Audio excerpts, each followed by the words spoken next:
여러분 반갑습니다. 반도체 오빠 천만쌤입니다. 이렇게 또 하루가 시작됩니다. 오늘도 좋은 일 가득하길 진심으로 기원할게요. 비가 보슬보슬 내리네요. 비가 보슬보슬 내리고 있고 눈이 와 있는데 비가 오고 있어요. 날이 좀 풀리는 듯 하면서도 봄비인 듯 합니다. 봄비. 봄비를 맞으면서 또 하루를 시작하게 되었어요.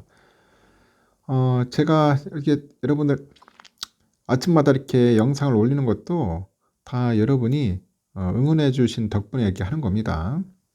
응원해 주신 덕분에 제가 열심히 사는 거고, 저도 인생을 좀 의미 있게 살고 싶어요. 의미 있게. 지혜롭게도 살고 싶습니다. 근데 인생을 지혜롭게 살기 위해서는 어떤 방법이 좋을까 저도 곰곰이 생각을 해봤습니다. 첫 번째는 삶에서 반드시 필요한 그런 인간관계는 없다는 것을 이제 기억을 하고요. 언제나 어? 언제나 나를 중심으로 인간관계를 한번 생각해 보려고 합니다. 나를 중심으로 한번 생각해 볼 필요성이 있는 것 같고, 그리고 걱정이 많아서 걱정이라면은 하루에 딱 10분 그런 걱정 타임을 만드는 거예요. 걱정 타임. 우린 너무 많아, 걱정 타임이. 근데 여러분 하루에 10분만 하자. 10분만. 걱정 타임을 만들어 가지고 그때만 몰아서 걱정을 하는 겁니다. 그 이후로는 걱정할 필요가 없다. 그리고 짜증나고 열받는 일이 생기면요, 바로 분출하기보다는 5초만 심호흡을 하는 거야. 심호흡을 하고 한번 다시 이렇게 생각을 해보는 겁니다. 5초만 한번 심호흡을 해보자. 그리고 절대 다른 사람과 자신을 비교하지 않는 겁니다. 너는 너고 나는 나야. 그런 마인드를 탑재하는 거야. 우리 주식 투자도 그런 거야. 나는 나의 투자로 가는 거야. 너는 네 방대로 하는 거고, 네 방식대로 투자를 하는 거고. 다른 사람의 그 주식에 대해서 뭐 부러워하거나, 뭐 시기하거나 그럴 필요가 없어요.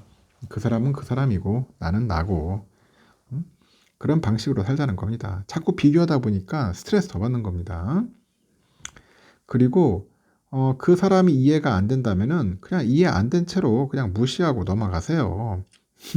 이해하려고 하지 마. 이해 안 된 채로 그냥 넘어가는 겁니다.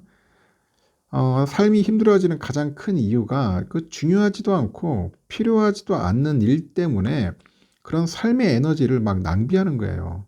그리고 그러면 결국 어떻게 되면 스트레스 받는 겁니다. 알겠습니까? 어? 왜 삶의 에너지를 낭비하냐고, 쓸데없는데. 조금 더 마음을 가볍게 먹고 중요한 일이 아니라면은 그냥 적당히 무시하는 거예요. 무시하고 마인드를 장착하는 것만으로도 삶을 훨씬 더 즐겁고 행복하게 살아나갈 수 있지 않겠습니까? 한번 제가 이야기해 준 대로 한번 실천을 해보세요. 아주 좋아요. 아주 좋습니다. 정신적으로 건강해야 돼요, 여러분. 특히 여기 뭐 주식 투자 하시는 분들은 이 마인드 컨트롤 안 되면은 굉장히 힘들어요. 100점 100패입니다. 이 머리가 좋고 뭐 비상하고 지식이 많다고 잘하는 게 아니에요. 그런 사람 치고 스윙이 안 좋습니다. 제 이야기 꼭 명심해서 한번 실천하셨으면 좋을 것 같아요. 또 삼성에 대한 이야기를 한번 해볼게요. 삼성전자가 그 자사의 임직원들의 그 정신 건강 이상 비율이 일반 그 인구 평균보다도 높다는 그 노동계 주장에 대해서 특정 시점에 일부 응답자의 일방적인 답변을 사실인 것처럼 과장했다. 이렇게 반박을 합니다. 뭐 스마트폰 그 배터리 공장에서 직업병 관련 그런 물질이 다량 사용되고 있다는 그런 주장에 대해서도 비과학적인 공포 조장이다. 이렇게 또 지적을 합니다. 전국 금속 노동조합하고 전국 삼성전자 노동조합은 4일날 서울 여의도 국회에서 삼성전자 계열사 노동안전 보건 실태 조사 연구 보고서 발표회를 열었어요. 여기서 이제 삼성전자 서비스하고 삼성전자 판매, 삼성 SDI, 삼성전자 그 사업장에서 그 근무하는 1,801명을 대상으로 진행한 조사 결과를 이제 공개를 했습니다. 보고서를 보니까 수면 장애, 뭐 자살 충동 등 정신질환을 겪는 근로자 비중이 일반 인구 평균보다 높다고 그게 언급을 했더라고요. 특히 자살 충동의 경우 일반 인구 평균의 10배를 웃돌았다고 소개를 합니다. 스마트폰 배터리 공장에서 직업병 관련 물질이 광범위하게 사용하고 있다는 그런 내용도 담겨 있는데, 예를 들어서 배터리 사업에서 쓰이는 43개의 화학 물질 중에 23%가 발암 물질에 해당하고 생식 독성을 지닌 유해 화학 물질 그 비중도 37%에 달한다고 주장을 하네요. 이에 대해서 삼성은 이날 자사 뉴스룸을 통해서 보고서가 사실과 다른 내용을 담고 있다, 이렇게 반박을 합니다. 삼성전자는 입장문에서 직원들을 상대로 한 건강검진 결과 많게는 10배가량 수치를 과장했고 특정 항목의 경우에는 수십 배를 과장한 것으로 나타났다, 이렇게 언급을 합니다. 명백히 사실을 왜곡한 허위 주장이라고 강조하는 거죠. 이어서 이 밖에 암하고 희귀물질 관련 조사의 경우 정확한 발병 케이스를 기반으로 한 통계가 아니라서 주변에서 보거나 들어본 적 있느냐는 식의 모호하고 주관적인 방식으로 설문이 이루어졌다고 하네요.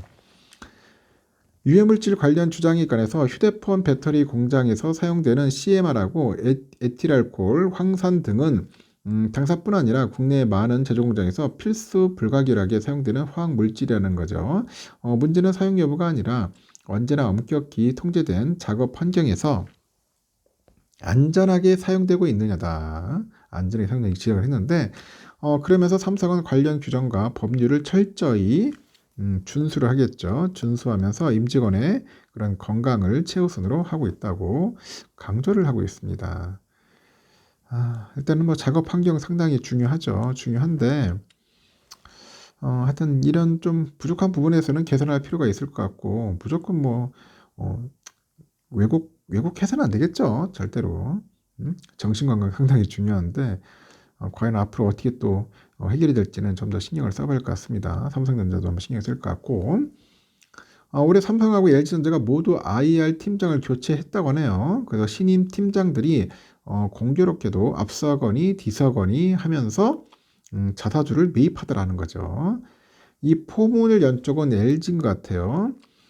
박원재 IR 팀장이 LG 2월 중순에 LG전자 주식 3,005주를 99,100원에 매입했다고 합니다.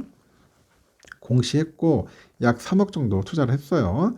비슷한 시기에 이번에 삼성전자 다니엘 오 부사장이 삼성전자 주식 4,100주를 주당 73,300원에 3억 정도 장내 매수를 했다고 합니다.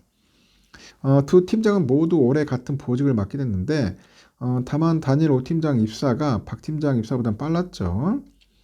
오 팀장은 세계 최대 의결권 자문사 ISS하고 세계 최대 자산운용사 블랙록, 미국 컨설팅 업체인 모로소달리 등 이런 데서 근무하다가 22년에 삼성전자에 합류했다가 올해 지금 보직을 맡은 것 같아요.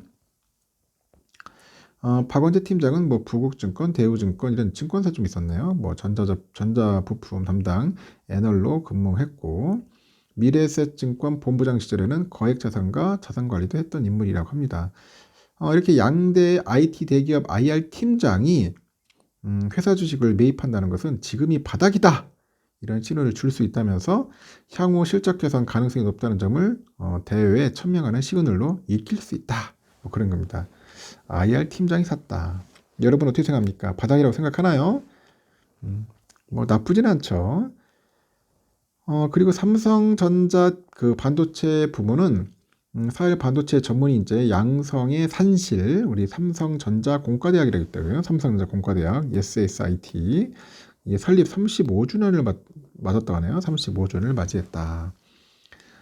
SSIT는 최근에 열린 23학년도 학위 수여식에서 학사 27명, 석사 43명, 박사 4명 등 74명의 졸업생을 배출했네요.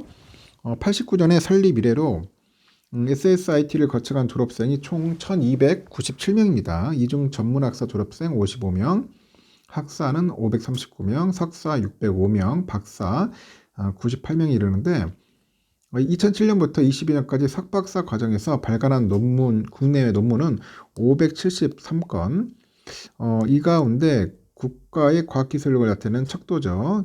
SCI급 이게 133건에 달한다고 하네요. SSIT는 국가가 인정한 최초의 사내 대학인데 SSIT의 학부 과정은 반도체 공학 전공, 대학원 과정은 반도체 디스플레이 공학 전공이 마련되어 있다고 합니다. 학부 과정은 1년에 3학기제 운영되고 신입생은 8학기 2008년 걸린가 봐요. 그리고 편입생은 5학기를 이수하면은 교육부가 인정하는 정규 학사 학위를 취득할 수 있다고 합니다. 대학원은 일반 대학원과 동일한 1년 2학기제네요. 석사 2년, 박사는 4년 동안 코스워크 과정과 현업을 병행하고 논문을 작성해서 학위를 취득할 수 있다고 하는 것 같습니다. SS 캠퍼스는 수원 성균관대 캠퍼스하고 기흥 캠퍼스 두 곳이 있다고 합니다. 저도 이런 거 처음 알았네. 삼성전자 공과대학이라는 게 있었다는 게 사내 대학이라서 그런 것 같습니다. 아주 흥미롭습니다. 그리고 삼성전자가 그 5G 스마트폰에 필수 탑재되는 그 모뎀 칩이 있어요. 엑시노스 모뎀 5400인데 이거의 세부 사양을 공개를 했더라고요. 성능을 개선해서 업계 최고의 전송 속도를 앞세워서 급속도로 성장하는 5G 그 모뎀 칩 시장에서 퀄컴과 격차를 좁히겠다는 구상입니다. 삼성은 반도체 부문은 최근에 자사 홈페이지에서 차세대 5G 모뎀 신제품 엑시노스 모뎀 5400을 처음 공개를 했는데 이 제품은 최대 채널 대역폭이 100MHz인 5GB의 그 표준 규격 FR1의 주파수 대역만을 사용하는 것 같아요. 최대 초당 11.2GB의 데이터 전송 속도를 업계 최초로 달성을 했답니다. 이를 통해서 380MHz의 대역폭을 제공하고 이 제품은 노키아의 기지국 장비의 상호 운용성 테스트도 통과했고요. 모뎀 칩은 휴대폰의 음성과 데이터 정보를 신호로 변환하거나 외부의 신호를 음성하고 데이터로 바꿉니다.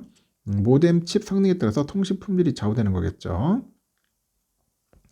이렇게 통상 주파수 대역이 높을수록 데이터 전송 속도를 빠르게 할 수 있는 채널 대역폭이 커지는데 이에 따라서 5G 초기에는 FR2에 대한 관심이 높았어요. 그러나 전송 매체를 통해서 전파됨에 따라서 이 전송된 신호가 점차 약해지는 신호 감소 현상이 발생하는 게 문제죠. 주파수 대역폭이 높아질수록 신호 감쇄가 더욱 심해진다는 겁니다. 그래서 삼성은 5G 통신 신호 감쇄로 인해서 그 발생하는 커버리지 문제를 해결하기 위해서 FR1만을 사용하는 엑시노스 모뎀 5400을 개발한 거예요. 잘한 것 같습니다. 세계 최대 정보 기술 기업인 애플도 개발에 어려움을 겪을 만큼 5G 모뎀 칩은 개발 난이도가 높대요. 현재 글로벌 5G 모뎀 칩 시장은 퀄컴, 삼성, 미디어텍 이 세 곳이 시장 점유율을 갖고 있는데 1등 퀄컴이 점유율을 절반 이상 차지하고 있죠. 삼성전자하고 미디어텍이 추격하는 상황이고 삼성은 엑시노스 모뎀 5400을 앞세워서 퀄컴과의 격차를 좁힌다는 목표입니다. 삼성전자는 지난 2018년 세계 최초로 5G 멀티모드를 지원하는 엑시노스 모뎀 5100을 선보인 이후로 신제품을 연이어서 출시합니다. 지난해 2월에 5G 이동통신으로 모바일 기기랑 인공위성을 연결하는 비지상 그 네트워크 표준 기술도 개발했고 이를 전작인 엑시노스 모뎀 5300에 적용하는 5G 기술 투자를 강화하는 것 같아요. 하여튼 5G 스마트폰 보급에 발맞춰 가지고 5G 모뎀 칩에 이 사용처가 빠르게 늘어나고 있어요. 시장 조사 기관에 보니까 23년 4사분기 기준 5G 스마트폰의 전 세계 누적 출하량이 20억 대 돌파했고 동남아 등 신흥 시장을 중심으로 5G 수요가 늘어나고 있어서 향후 5G 모뎀의 성장세는 이어갈 거다 그렇게 봅니다. 실제 온라인 및 마켓 리서치에 따르니까 글로벌 5G 모뎀 시장 규모가 21년 8억 4,300만 달러에서 31년 108억 달러, 한 10년간 1185%가 급증할 것으로 예측을 하네요. 엑시노스 5400 모뎀 탑재 시 충전보다 더 빠른 속도로 5G 모뎀을 사용할 수 있게 됐다고 하죠. 이렇게 삼성전자가 5, 6G 등의 그 투자를 대폭 확대하면서 시장의 영향력을 꾸준히 늘려가고 있다. 그렇게 보시면 될 것 같습니다. 잘하고 있다. 잘하고 있습니다. 삼성전자 아주 잘하고 있어요. 삼성에 관련된 이야기는 여기까지 하겠습니다. 하여튼 오늘도 좋은 하루 보내시고요. 또 다음 시간에 뵙도록 하겠습니다.